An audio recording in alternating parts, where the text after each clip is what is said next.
Rien ne va plus pour Conrad De La Fuente à l'Olympiakos.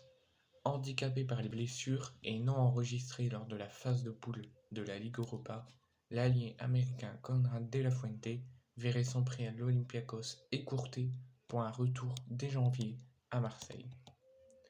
Rien ne va plus pour Conrad De La Fuente dans cette année civile 2022. Alors qu'il avait réalisé un bon début de saison 2021-2022 sous les ordres de Jorge Sampaoli, après son arrivée en provenance du FC Barcelone, l'ailier américain n'a finalement pas réussi à s'imposer au fil de l'exercice. 2 blessures en seconde partie de saison, blessure musculaire et arthroscopie au genou, l'ont obligé à rester à l'infirmerie jusqu'à la fin de l'année. Au final, il n'aura disputé que 23 rencontres, dont 12 en tant que titulaire. Toutes compétitions confondues entre la Ligue 1, la Coupe et les compétitions européennes pour 1 but et 3 passes décisives.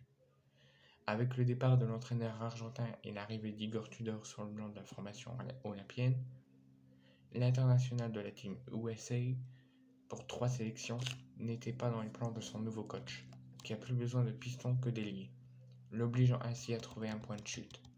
À la mi-août, il rejoignit l'Olympiakos sous la forme d'un prêt et avait l'occasion de disputer la Ligue Europa et d'évoluer dans un championnat compétitif afin de changer la vie du technicien croate. Mais son passage au Pirée ne s'est pas passé comme prévu. En effet, s'il a disputé quelques rencontres dans la foulée de son arrivée, 5 entre septembre et octobre, 2 qualifications C3 et 3 en championnat. Le joueur de 21 ans n'a pas convaincu l'Espagnol Carlos Coberran, limogé quelques semaines plus tard.